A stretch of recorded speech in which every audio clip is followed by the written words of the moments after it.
Now we go to a theorem which is called as the isosceles triangle theorem. Now what is the meaning of isosceles triangle theorem? First of all, you must understand that we have an isosceles triangle here. And what is an isosceles triangle? It is a triangle with two sides congruent to each other. So what does this statement state?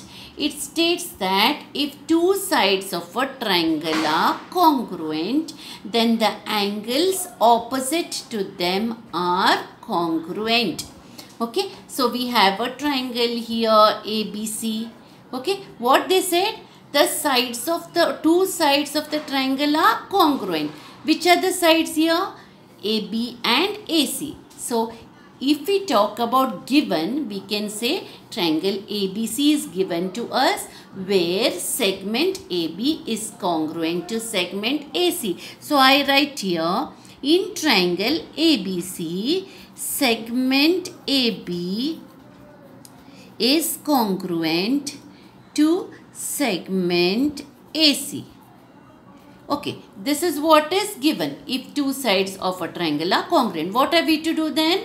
Then the angles opposite to them are congruent. Now, which is the angle opposite to segment AB?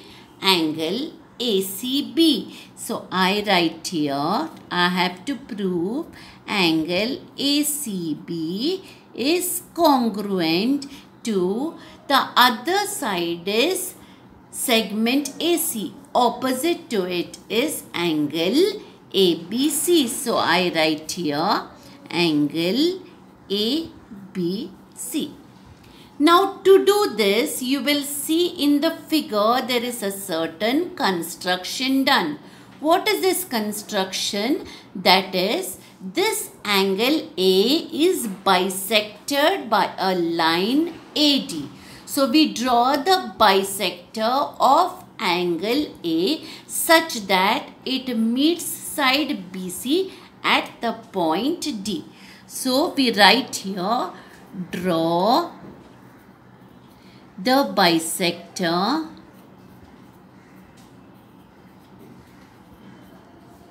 of angle A such that it cuts side BC at D. Now, if it is cutting side BC at D, what happens now? Now we get two triangles, and I have named those triangles triangle ABD and triangle ACD.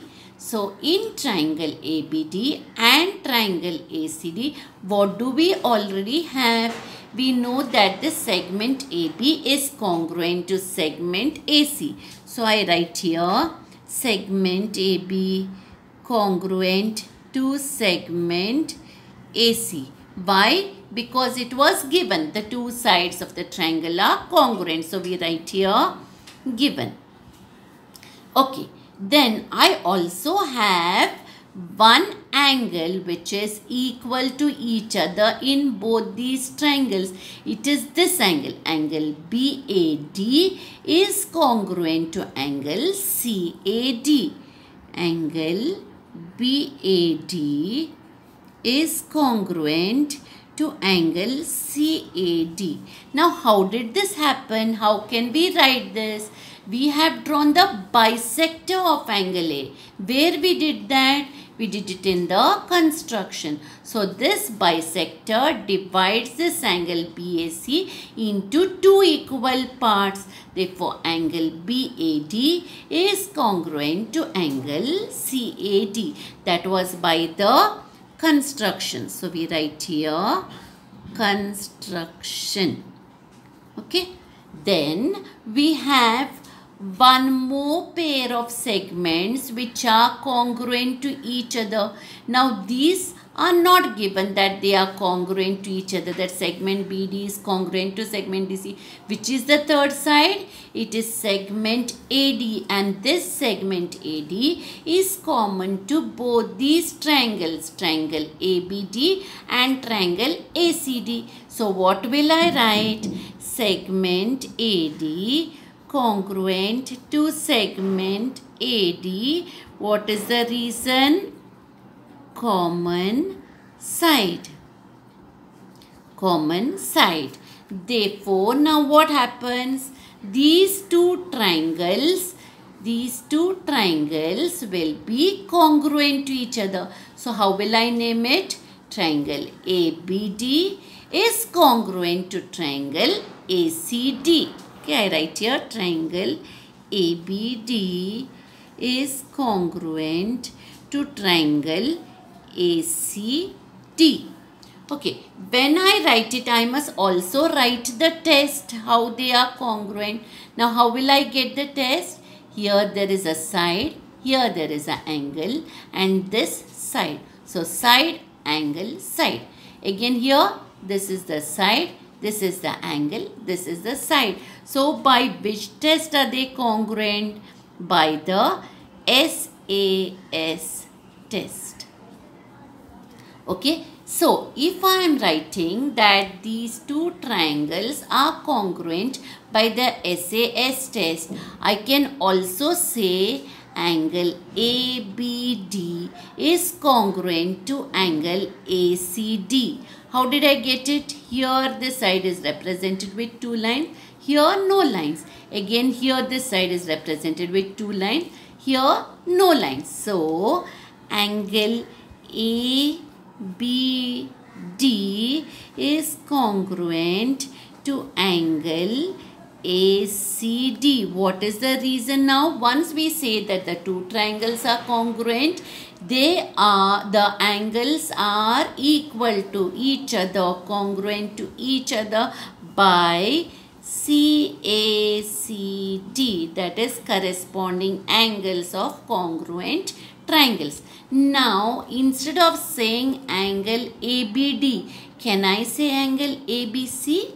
Yes, I can say angle ABC. So, I'll write angle ABC congruent to angle. Here I wrote ABD as ABC. Then I can write ACD as ACB.